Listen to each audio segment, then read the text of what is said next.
KPBS On Demand is supported by Splatero, helping homeowners pay for home improvements by offering streamlined access to your home's equity with no additional monthly payments or new debt. Splatero provides a lump sum payment in exchange for a share of your home's future value. Pre-qualification available at splatero.com.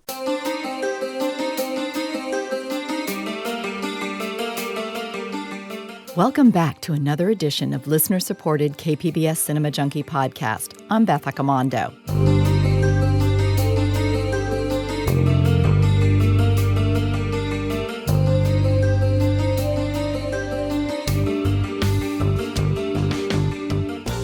Okay, you all know about the final girl in horror, right? That feisty, possibly virginal heroine who's the last one left standing after some serial killer goes on a rampage. But are you familiar with the final boy? You've got the body. I've got the brain.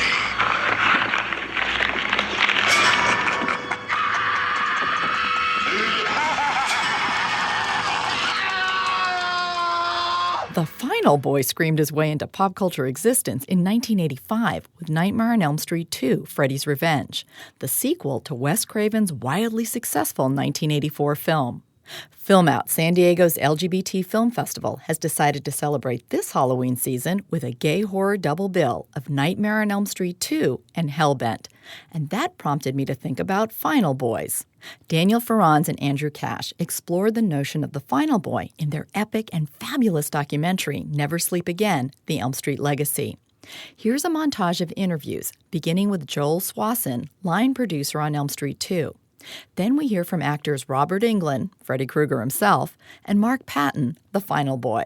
Almost all the horror films of the 80s featured women as the protagonist, and it's not hard to understand why. They were easier to portray as victims. It just made the sexual threat and the chemistry richer. But I think they had to have made Nightmare on Elm Street Part 2 to discover that. Because when you suddenly cast your male lead in the victim role, and then you have him scream like a girl for 90 minutes, you're going to have some people going, well, you know, that's not the manliest performance I've ever seen. In fact, I may be the first male scream queen. Elm Street 2 has been called the gayest horror film of all time and the homo Nightmare on Elm Street. Here's another montage of voices from the Never Sleep Again documentary, beginning with Elm Street 2 director Jack Scholder, that provides a little backstory to how all this unfolded. I simply did not have the self-awareness to realize that any of this might be interpreted as gay. And I actually don't think that originally Jesse was written as a gay character. I think it's something that happened along the line by serendipity. I also had not the slightest idea that one of my lead actors was gay. The fact that Mark Patton was an openly gay actor, I don't think had been revealed at that time yet. We made Nightmare 2 absolutely clueless that it had any gay overtones whatsoever. I'm absolutely sure there's not one moment that I remember that it was discussed. I never saw it. I didn't get it. When I was shooting, I had no notion that this was happening, although I didn't get a blowjob on the set. That's what you mean. But looking back, it was so gay. It was amazing. If you're called the homo Nightmare on Elm Street on the net by a million prepubescent boys, then a bunch of grown men had to know what they're doing. All I can say is we were all incredibly naive, or all incredibly latently gay. I'm not sure which. It might have gone unnoticed by mainstream straight audiences, but it was readily apparent to Blake Mawson. He's part of a new wave of gay filmmakers working in the horror genre. His film, Piotr 495, was showcased earlier this year at Film Out San Diego. He says gay horror is finally coming into its own. It's been a long time in the making for sure. I mean, there's a lot of films from the 80s, Nightmare on Elm Street 2 in particular, which was just so gay, and you watch it now and it's just like, it's amazing how no one, it just kind of went under the radar for mainstream audiences. I mean, no one really picked it up, you know? Something is trying to get inside my body. Yeah, and she's female and she's waiting for you in the cabana. And you want to sleep with me. Elm Street 2 writer David Chaskin said it was all meant to be subtext. Mawson points out that horror provides the perfect genre to do just that. Absolutely. You know, it allows you to talk about things in a subversive way and express things without the confines of reality, express them in an explosive, colorful, vibrant way, and make people think, and also put people in the shoes of the people that this is actually happening to, and terrify them so that maybe the audience will understand that this is something that is awful and it is terrifying, and kind of see it firsthand that way. I'm so scared. Jesse, what are you talking about? He's inside me. I'm scared. Jesse, who is doing this to you? Fred Krueger. He's inside me, and he wants to take me again.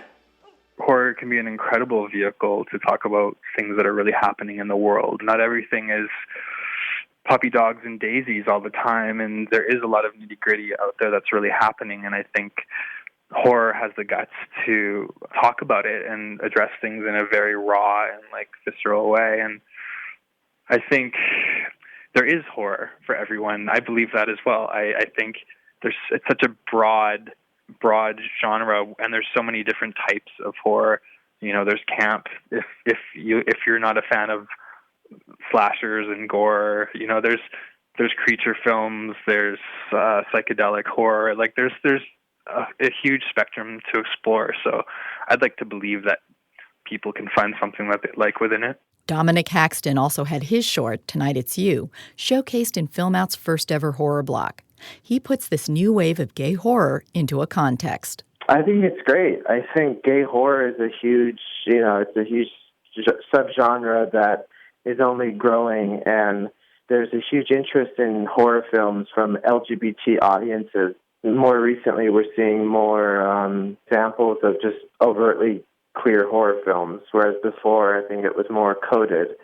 Like when you had James Whale, Frankenstein films, and goes back to Interview with a Vampire. And growing up gay, you identify with being the other, with being alienated, with being kind of the outcast. So, and that's definitely a common theme in horror films. It's the monsters and the villains usually are that character. So we identify to a certain extent to horror films because of that.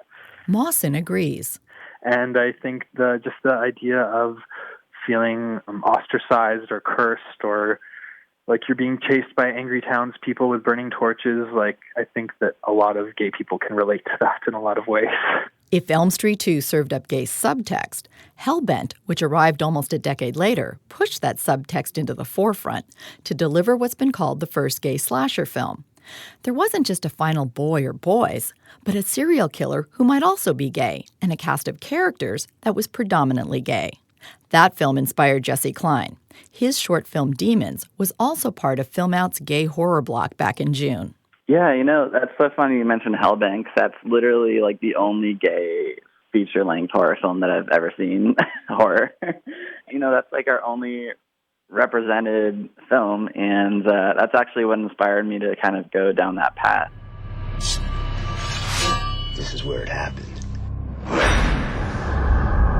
2 guys were murdered on this spot. Their heads were cut off so cleanly. The tubes, they weren't crushed at all. They were wide open. Haxton addressed the issue of having a film where the killer and the victims might all be gay. Yeah, I see where that comes from, because anytime when you have a certain group that's underrepresented in film and media, when you do see a representation of them, and it is in a negative way, or they're depicted as the villain or the monster, then you get a huge, backlash.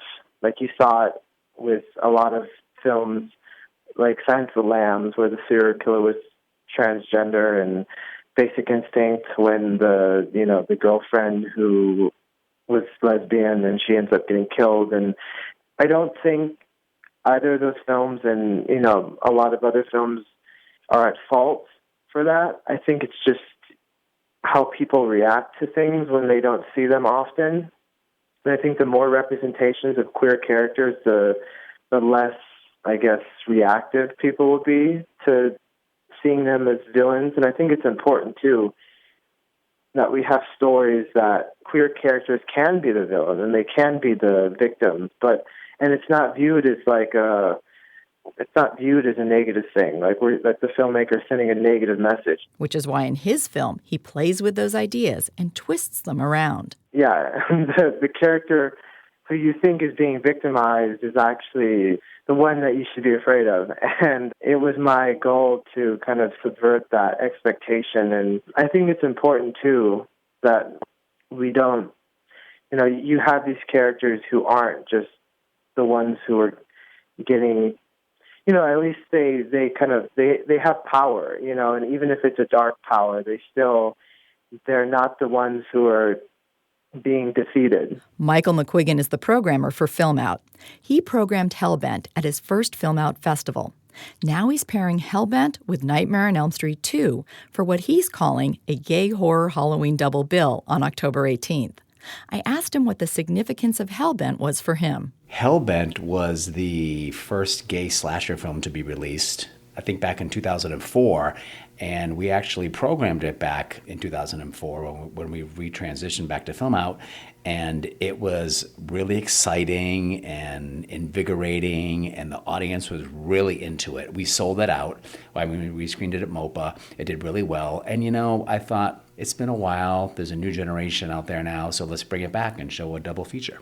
Now, this past Film Out, you had a block of horror shorts, and a few of those filmmakers talked about Hellbent as being a film that was kind of significant for them. So was programming that something you were proud of and something that was satisfying for you as a horror fan? When I programmed it the first time, I was really excited because I'd never seen anything like it. And at the time, it was like kind of all the rage for, LGBT film festivals, whether it was U.S. or worldwide. It was kind of the go-to movie. I hadn't seen it until it was sent to screener, and I was so excited. I liked it even as a screener, so when we saw it with an audience, it was even more thrilling. It was really intense, and it was fun. It's, even though it's gory, it's graphic, it's funny, it's a thrill ride, which should definitely be seen with an audience. Now, a film like this, it has a serial killer whose sexual orientation may be sort of ambiguous, and the victims are gay. Did that raise any issues when you screened it? Was it something that some people felt had any kind of homophobic overtones, or did it raise any kind of concerns? Or was it something that was just like, it's about time that a gay filmmaker got to make a horror film like this? I think it's about time a gay filmmaker got to make a horror film like this. Who cares? I mean, if the killer is gay or not gay, and if he's killing only gays, big deal. Can't gays get killed in horror movies? I mean, you have the gays in the random horror movies where like the gay is like, stereotypical, killed off right away. And in this one, they're all gay and they're all killed off. Well, for the most part, they're all killed off. He's got a fucking knife, the kinky bastard. You are deranged, sir, and I love it. Was that all you got? Give us some more. Joey. As your knife serrated, huh? You're making me hot, Big Daddy. Wow, you guys are sick. You want to see some? Come on, big boy, you want to play?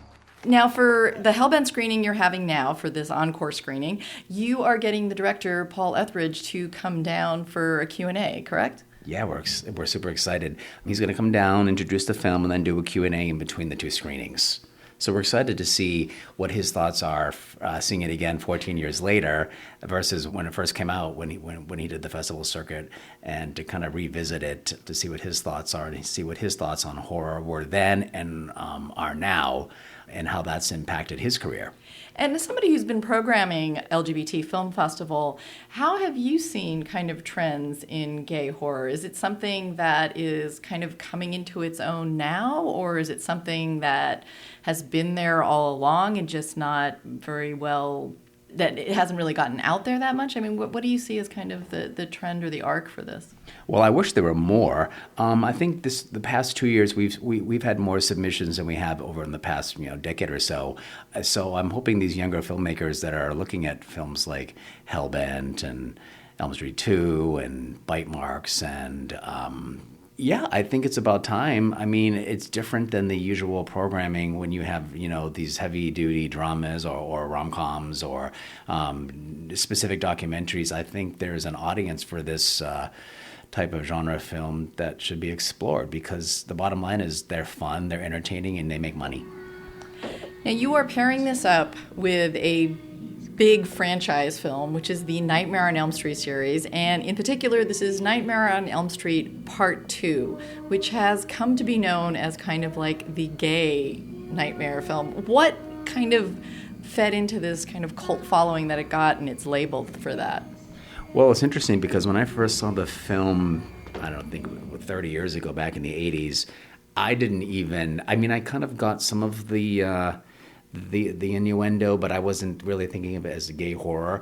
And then over the years, it was kind of like the bastard child of the Elm Street series, but all of a sudden it started growing in popularity with gay audiences. And then I think I read somewhere recently, or I don't know when, but that the writers specifically had included all these innuendos and scenes that could be taken either way. But when you see it now, especially with a gay audience, you can't believe that this is what's happening. And, well, first of all, to see this with an audience, it's, I mean, you miss so much dialogue because the audience is like, it's erupting in laughter, and you're like, oh yeah, oh no, yeah, oh, I get it. I hear that. I know what this is. I know where they're going. And so it's constant through the whole film. How much longer do you think he's going to keep us out here? It could be all night. The guy gets his rocks off like this. Hangs around queer S&M joints downtown. He likes pretty boys like you. Get out of here.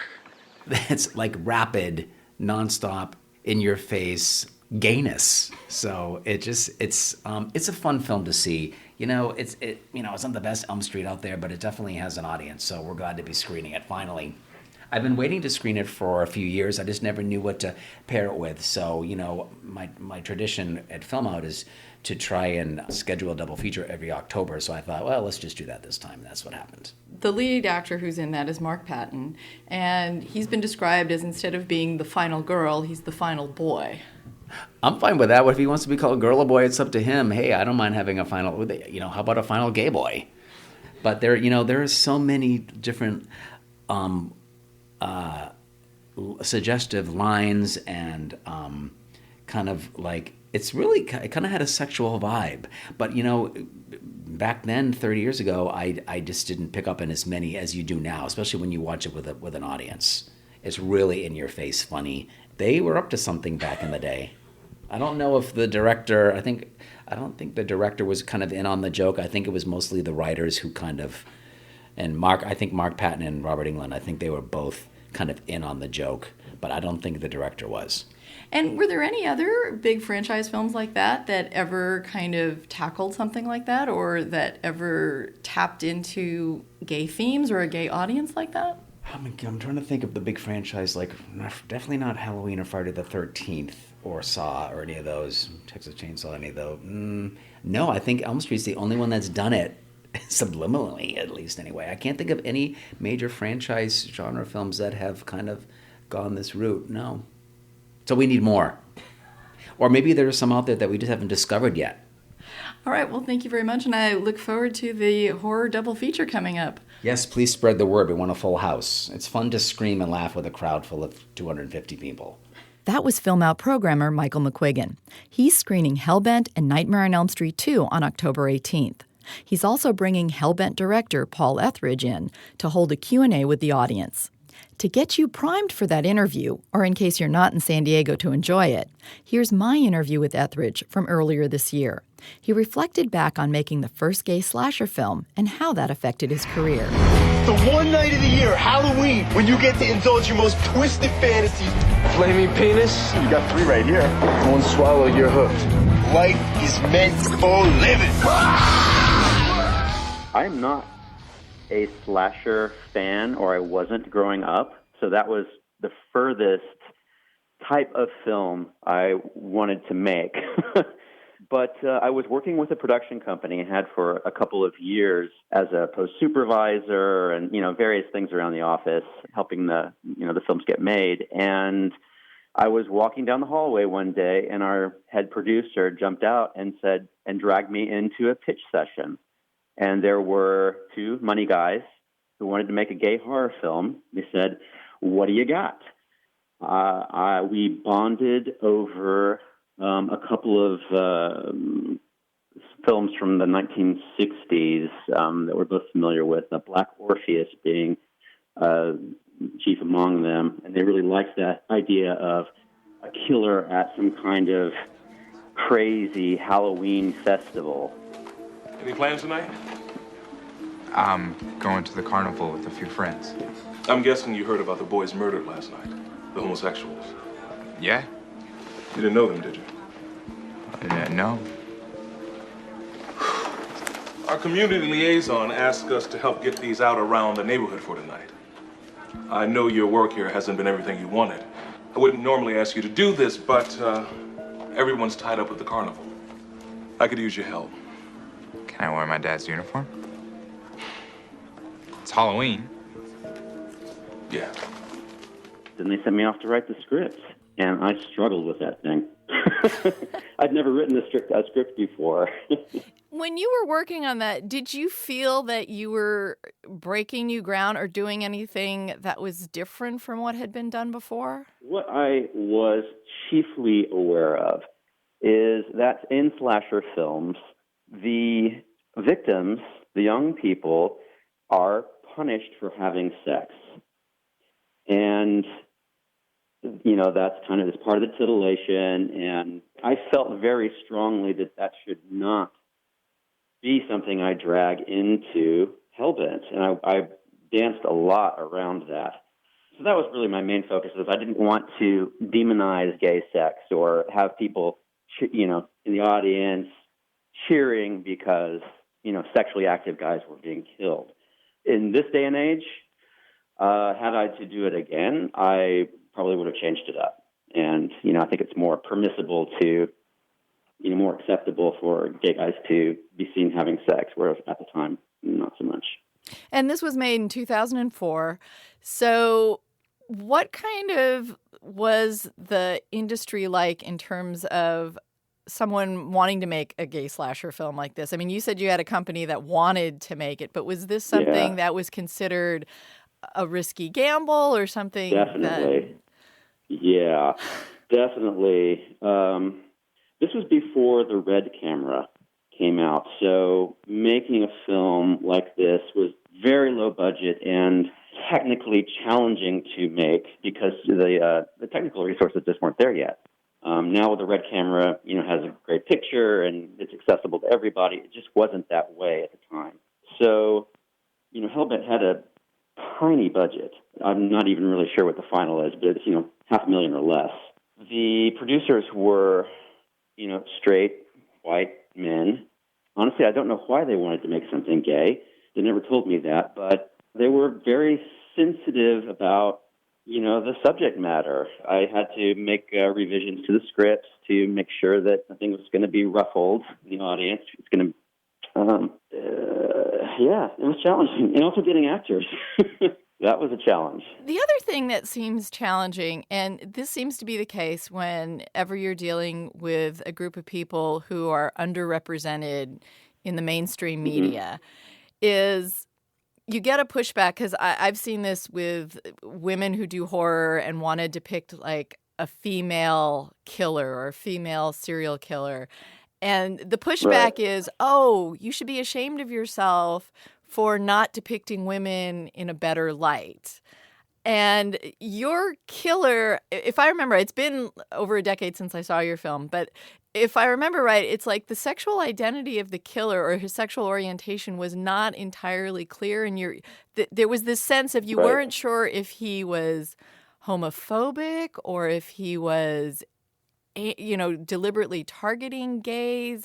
So I'm just curious if you had any kind of pushback or feeling that you met with criticism for like, hey, you shouldn't be depicting gays in any kind of a negative light. Sure. Yeah. I mean, there's plenty of criticism all over the board. It wasn't gay enough. It was too gay. It was, how dare you, give the enemy any sort of fodder to use against us, all of that. That's expected, I guess. I'm trying to remember if there's anything really specific. It wasn't very upsetting. I mean, there were plenty of legitimate complaints, too. But yes, absolutely. Film Out is going to be showing a collection of short horror films in their first gay horror block. And what's interesting is that a number of those have the gay characters as the killer or as the character that is meant to be scary or threatening, and not in a negative light. I mean, the killers are kind of like the main characters that you are sympathetic to. And they're justified in their killings. these horror films seem to be taking kind of an interesting look at gay issues in the sense of they're not afraid to depict characters who might not be role models. Mm-hmm. And they also seem to be taking an interesting way of pushing back at a lot of the stereotypes and prejudices that they may be experiencing as filmmakers or as people. So horror is always an interesting genre, I feel, for dealing with kind of social issues. And Absolutely. It gives you a lot of leeway to really push some boundaries. I think that's awesome that the filmmakers are feeling confident in portraying their gay characters that way. Like I said, if I were to do Hellbent again now, I would approach it differently. At the time, so many of the gay representations in horror films were of killers. And because they were psychotic or twisted or, somehow broken, and I was very sensitive about that. And that's great that they're, these new filmmakers are able to let us be more nuanced, I guess, inhabit more of the roles. And, I'm very curious about it. Well, I've always felt, too, that with underrepresented groups, that for me, like, for seeing women characters on screen, the goal for me has never been like, oh, there should be more positive representations. I always felt like there should just be more representations so you can have variety and not feel that because there's only one film with a female director or one film with a strong female character, like that one has the burden of... Yeah.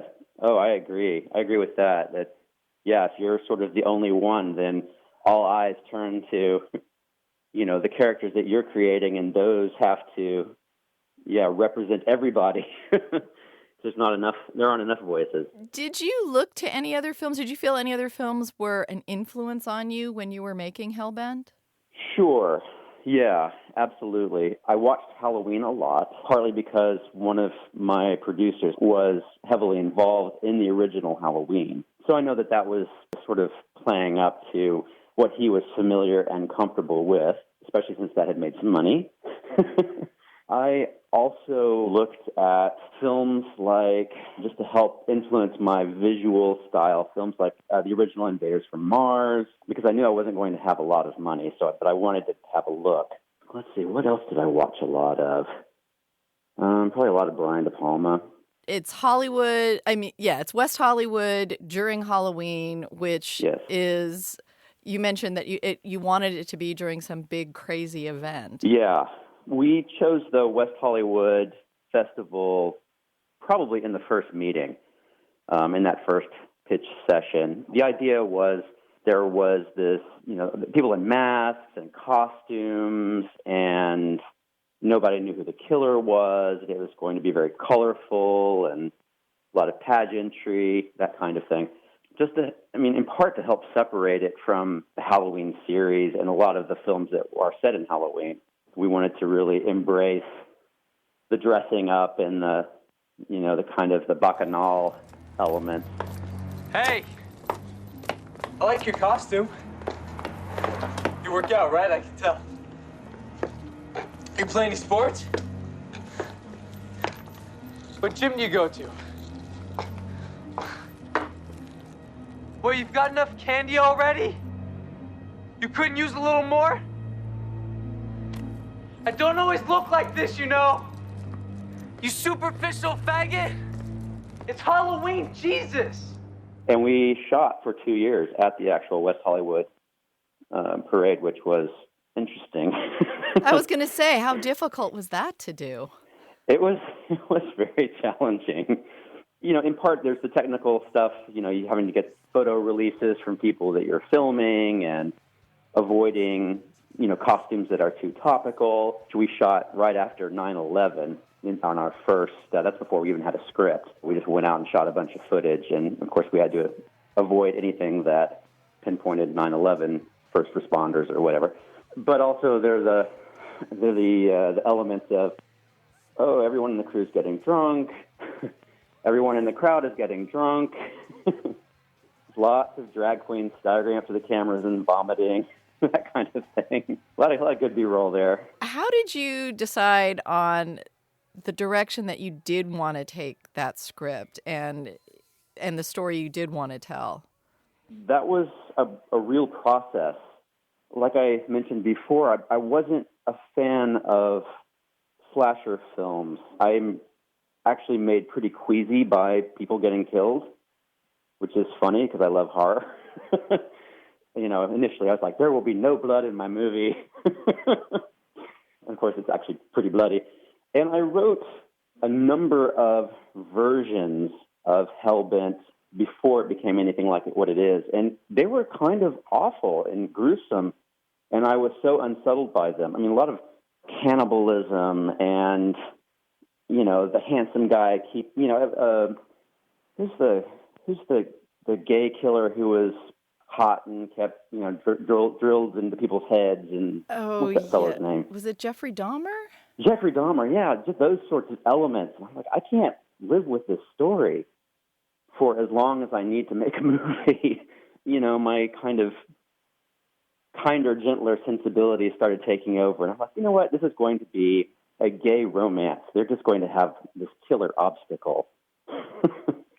So that's kind of how I focused on it. And then once I got into it and kind of broke the ground on the story that is Hellbent, I started embracing the killer more and the violence, and understood how fun it could be. It was definitely an evolution for me.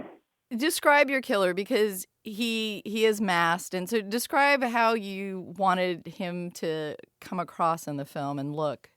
I wanted him to be very sexy and appealing and eye-catching. We actually cast an Abercrombie Fitch model in that role. I think that the devil is just such a distinctive silhouette. That's what I focused on. I knew I would be backlighting him a lot, and the horns were threatening yet still kind of sensual. That I liked that image. I did put him in shoes that had different size heels so that he would walk with a kind of a funny crookedness. But I cut around that pretty much because it just did not work. He looked really pretty ridiculous when he was moving around. That's something that you kind of discover on set. But I did want his sexuality to be nebulous. Like, you weren't entirely sure what was motivating him. My thought was that this was a celebration for him as well. This was his bacchanal, his way of expressing it, and everybody was fair game. This quartet of guys just happened to be the ones to attract his attention because of their encounter in the park. And then it became, the game of stalking. I never saw him as like an angry guy, just as someone who has a different sort of lust. And he didn't really have the kind of boogeyman supernatural elements. Not quite, no. I mean, he is still alive at the end after being shot in the head. So there's that bit, but it wasn't. I never thought of him as being something supernatural. And do you remember how the film was greeted by gay audiences? Was it embraced by them, or? Some, yeah. I think people had fun. I don't know. To be honest, my relationship with the film at that point, it's my first film, and I had a lot of emotional rawness at that point. So I'm trying to remember how other people reacted to it. I definitely still get people writing fan mail or coming up to me in bars saying, "Oh my God, I loved your movie. I watch it every year. We make it a ritual," and I definitely appreciate that. There were plenty of, gay crowds or people in the gay crowds who did not respond well to it.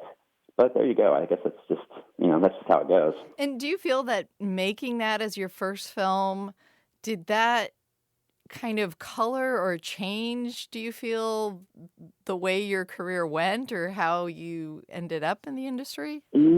Yeah, I do. I'm very proud of it. It's the most personal thing I've created. There's a lot of me wrapped up in that, a lot of my own experience. And I'm, grateful for the opportunity, all of that. I do feel that what I expected to get out of the film never materialized. It was very hard for me to get another directing job after that, or, that's mainstream, agents and all of that. I didn't really know what to do with it. It was rough. It wasn't shot on film, and the subject matter was still a little taboo. So yeah, I think it did.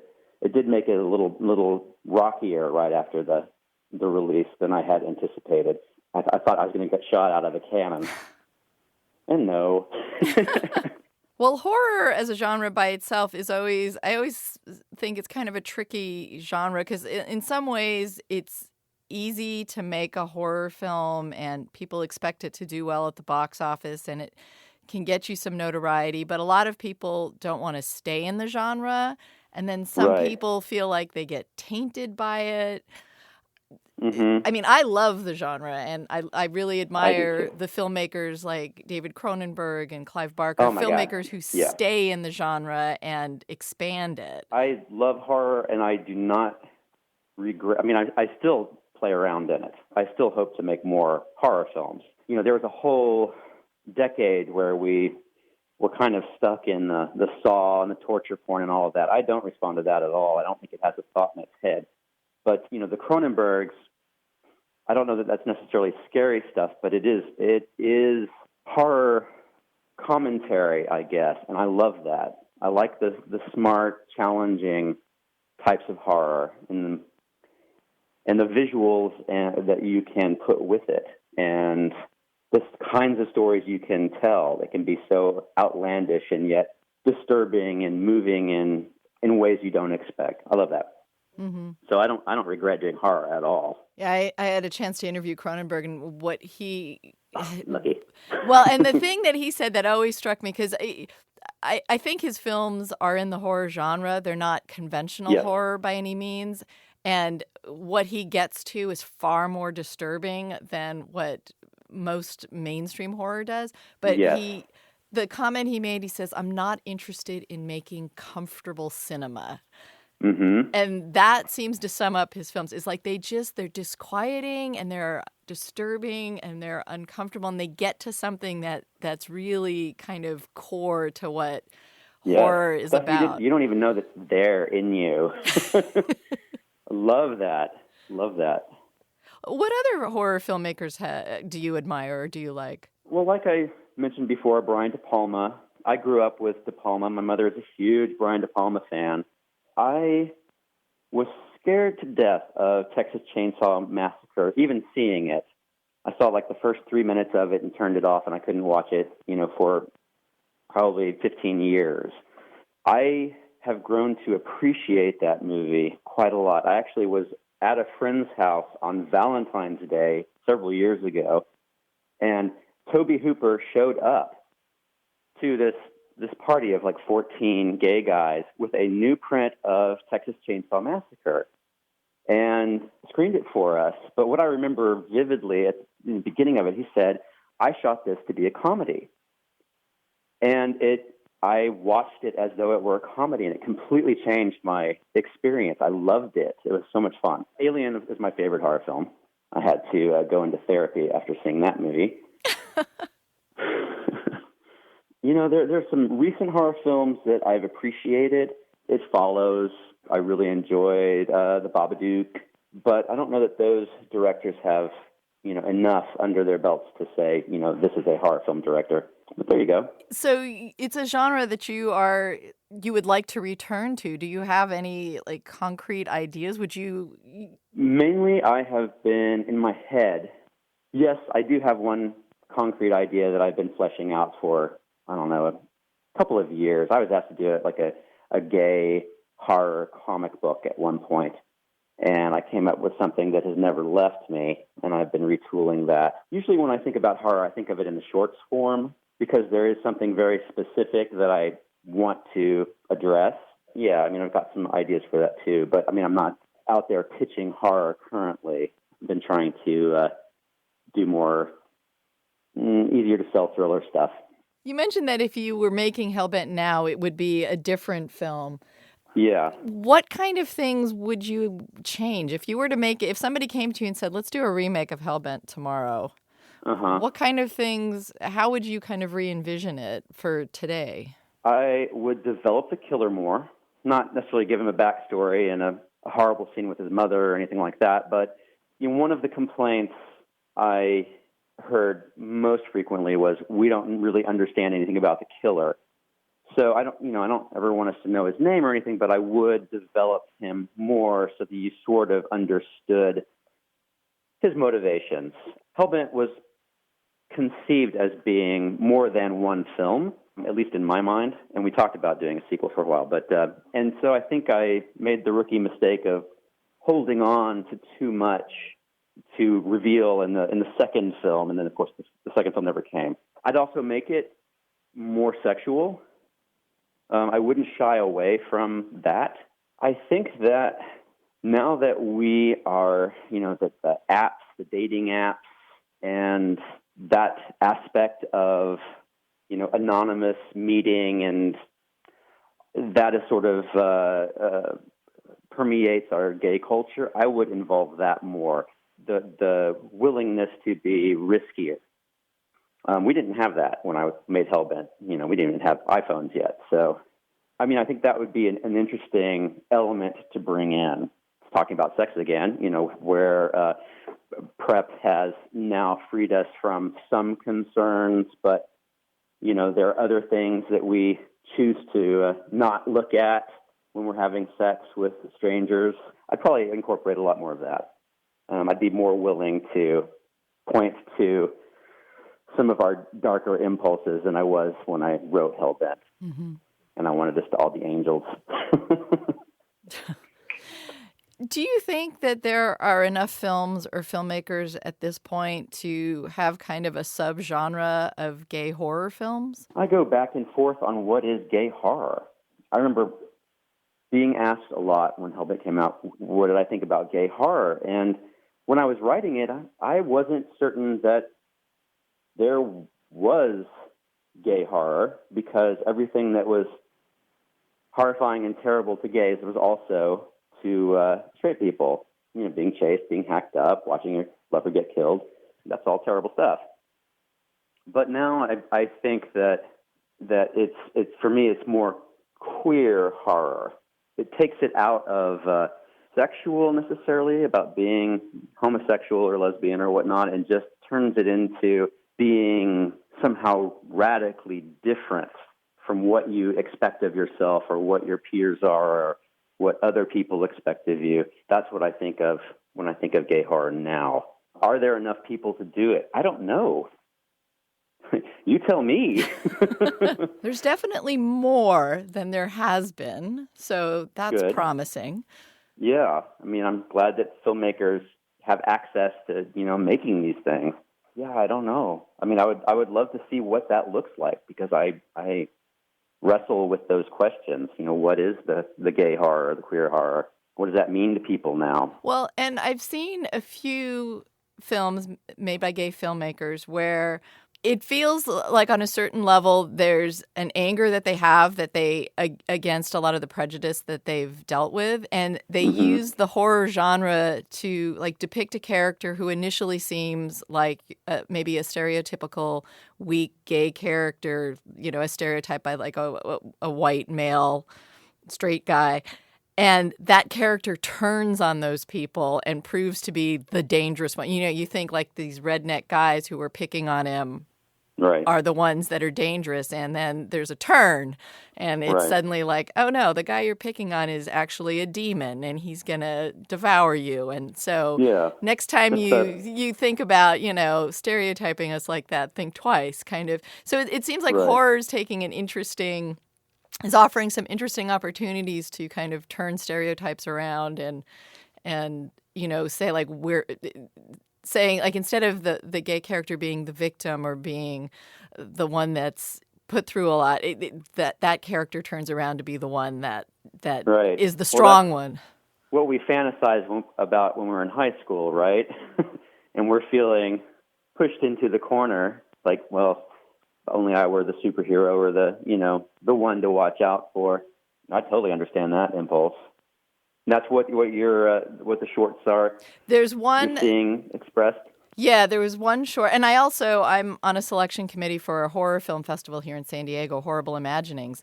So look at you. I do love the genre. I've always felt it's a bit maligned, and yeah, it's a freeing genre. And it's funny because working on a horror film festival, I have people tell me all the time, like, oh, I'm not really into horror. And I said, I think you'd be really surprised by how broad that genre is. And like, you can't, saying you don't like horror is, saying you just don't like movies, because there's a really... Well, it is, essentially it's all metaphor. Mm-hmm. It's poetic. That's what I loved about it. You mentioned films like It Follows and The Babadook. Are those kind of the recent examples of the genre that you look to as kind of hopeful for what the future of the genre is? Yeah, I do. There's part of me that is just relieved that we're moving away from, the torture porn, which I just couldn't stomach horror for a long time. And I felt like it was, so cynical. Whereas, the Babadook and It Follows, probably the Babadook more, they were playing with ideas, and the situations were simply horrifying. Plus the acting was really good in both of those, I thought. We're moving into areas that felt really types of fears that were relatable and personal. I don't get very fearful on these kind of cataclysmic movies. It's just too big to comprehend the world, falling into the sun or whatnot. Get Out, too. I loved Get Out. That was another one where, it's not terrifying. I don't necessarily need to be terrified, but I was so uncomfortable having been at those parties thinking, oh, God, we're awful. And just how clever it was.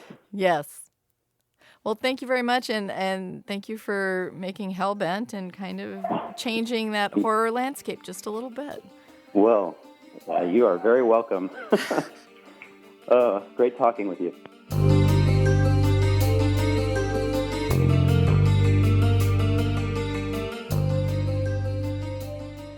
That was Hellbent director Paul Etheridge.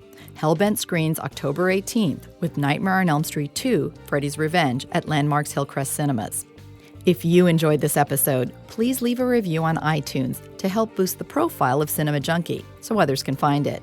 You can also tell a friend to listen, because a personal recommendation is the best way to get people to listen. You can also look back through the archives for podcasts about a pair of dark gay thrillers, Drown and Downriver, both from Australia. Thanks for listening to another episode of listener-supported KPBS Cinema Junkie podcast. Till our next Film Fix, I'm Beth Accomando, your resident Cinema Junkie.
KPBS On Demand is supported by Splatero, helping homeowners pay for home improvements by offering streamlined access to your home's equity with no additional monthly payments or new debt. Splatero provides a lump sum payment in exchange for a share of your home's future value. Pre-qualification available at Splatero.com.